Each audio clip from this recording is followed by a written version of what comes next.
Good morning. Welcome to Binks. Friday morning, beautiful sunny October here in Southern California. Today we decided to spend some time talking about one, how to qualify a client, how we qualify a client. We work with a number of very exciting companies. We consider working with a number of others that for one reason or another we choose not to. Try to representing the best in the market, represent a good, healthy mix of opportunities for our candidate base to be considering.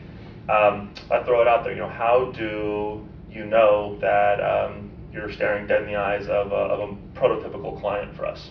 What do you look for in a client? Oh, you're asking or are you just talking? I was talking. We were expecting you to come up with that was a question or not. But well, I think that if we're just talking about what we look for in a client, companies that have money, it's always nice when they pay us. Money's good. It's got to be some, there's a couple different things I think the candidates look like that candidates look at and that we should look at as well. One is whether or not they do have money. The second thing is where their management teams come from, the pedigree of the management team. And whether or not the product is something strong and something that can do well in an economy like the one that we're in, And I think those are the main things. Also, exit strategy is important. If you have a management team that has a firm plan on exit strategy or at least knows where they're going, that's usually a pretty good indicator of someone that I'd want to work with. Okay. I think that a reason for growth is an important thing. Like, there's a lot of companies who will say, we're open to hiring someone. Well, why do you need to bring that person on? Much like we'll ask a candidate, why do you need to make a change? Like, what's really motivating you to make that change?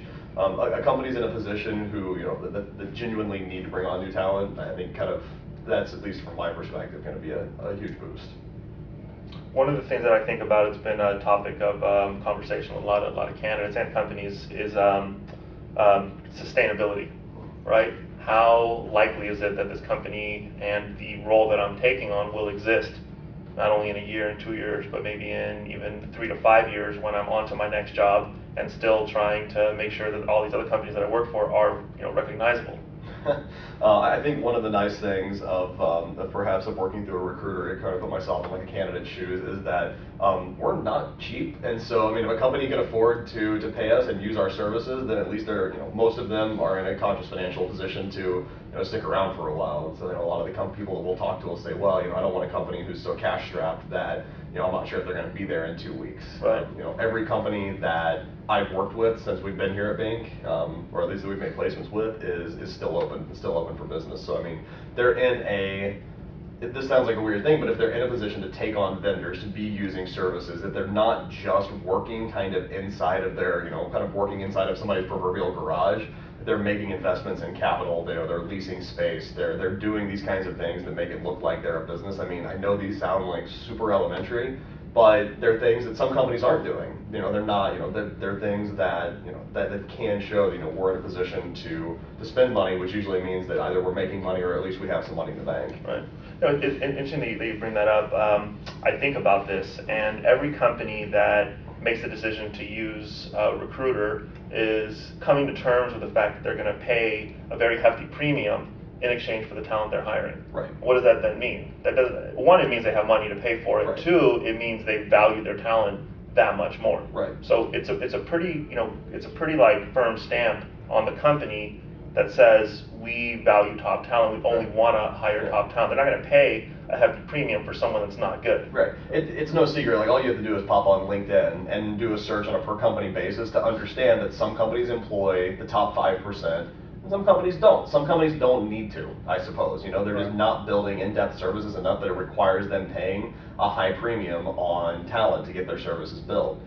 So this is no secret. The companies that we work with say our product isn't going to work without the raw talent behind it, and that's whenever we come into the picture. So if you're somebody who's motivated by the opportunity to work for a truly world-class organization, look at those companies that only employ world-class talent. I think that's a great indicator of a company that's serious about some of the products that they're building, really are trying to be on the cutting edge of things. Well, there's two things that we have to qualify as recruiters when we're working at a new potential client. One is the client itself. their business model and what they're doing. But the other thing is the job itself.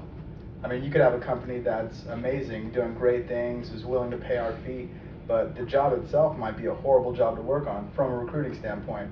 If the position's been open for months, if they've extended, multiple offers and no one's hired it, if the salary is off, all those things, it doesn't matter if it's Microsoft or Google, if the job itself isn't valid, then we're wasting everyone's time. Right. Interesting question, and I guess I'm going to have to pose it because I don't know if I entirely know the answer. Trying to put myself in the candidate's shoes, how can you tell if a company's just window shopping without going in and talking to them? Like as far as candidates, like how do you know if a company is just wasting your time? And just being like, I guess we're willing to interview to see if maybe we'll find like a real diamond in the rough, but we're not really that serious about it. You just have to ask them questions. You just have to qualify that job order. What kind of questions do you think you can ask them? Like, I mean, do you ask them like what percentage of people do you hire? Do you think they'll give you an honest answer? I would ask them how long the job's been open. I would do a little research if it's a job that I don't work on every day or something that I don't see come up over and over again. Do a little bit of research, make sure that the salary range that they have in mind for the position is good. Find out how many people they've extended offers to, how many people have declined those offers. Obviously, probably all of them if it's just one job. There's just certain digging questions that we need to know whether it's valid or not, because we are a contingency-based service. Anyone can waste our time, and it would probably be smart for companies to waste our time, but it's our job as recruiters to make sure that we're qualifying that job, to make sure they're not doing that. Right. I see some of these, there are a couple other questions, I'll throw them out there, but some of these questions are going to be a little bit, forward for, I think, a candidate to ask of a company, because it's going to be looked at as like distrustful and like a little invasive. And that's kind of where I think my question comes from, because as recruiters, like we're expected to poke, prod, qualify, like all of these kinds of things. But I wonder, I know that lots of candidates are concerned about balancing that. I want to be inquisitive, I want to be protecting myself, but I don't want to sound like I'm being overly cautious about something as though I've been burned in the past, or I'm damaged goods, or I'm being too high maintenance. Right.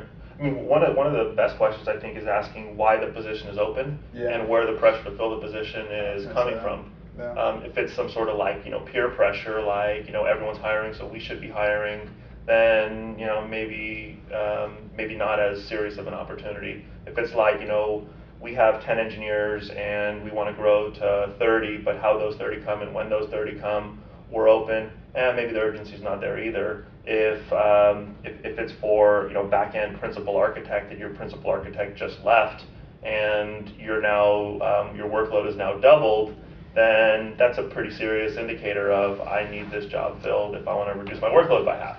Right. So, I think that's a borderline fair question. I've heard candidates ask me, why is the position open? I think it's fair enough. I think that's a phenomenal. I mean, it's one that kind of as recruiters, it's one of the first things you're taught is figure out where the pressure's coming from. How high up the chain, how directly is it on the hiring manager? What's his individual pain in the hiring process? It's one of the first things, like we're kind of taught in qualifying a job order.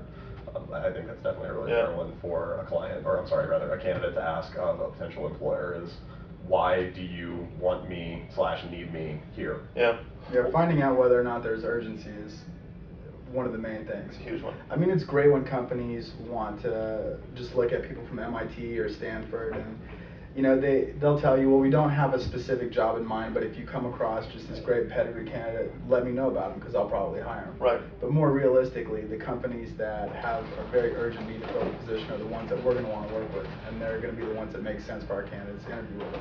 They're not going to be the window shoppers. Yeah. One of the, going back to the point term sustainability, I'm hearing a lot of candidates make very quick to judgment decisions on companies' business models, companies' future. It's as if somehow candidates are somehow able to predict the future on the future of social networks, future of search, and they're able to predict what's going to happen to these companies based on who knows. But they read on TechCrunch, a blog. I don't know where these people are making their decisions. Right. But a fair question that candidates always ask me is, how deep into a company's business model is it fair for me to be prying before it gets annoying, obnoxious, invasive? Well, it really depends on the level of the position. I mean, if you're a junior web developer, who cares? Yeah, you may not want to be asking about exit strategy and what their revenues are. You may. If you're a vice president or a CTO, or especially a CFO, you're going to want to know everything. To an extent, I disagree. I think even as a junior web developer, I don't think that, especially, and to some extent, maybe it depends on the size of the company and kind of the point at which you're entering. If you're entering a company that's Series A funded, been around for 6 months to a year, very young org, I think it's entirely fair for you to ask for essentially a Reader's Digest version of the pitch the VC's got. I don't think. I think it's fair. I think it's fair. I think it's fair to always probe and find out on some level. I think depending on the level of the position, you may want to probe a little bit more or a little bit less. Right. But if you're going to have P&L responsibility, you got to know what their financial. For sure, but I think it's fair. I think it's a fair question across the board to ask. You're probably being asked to take a big hit for equity. Yeah.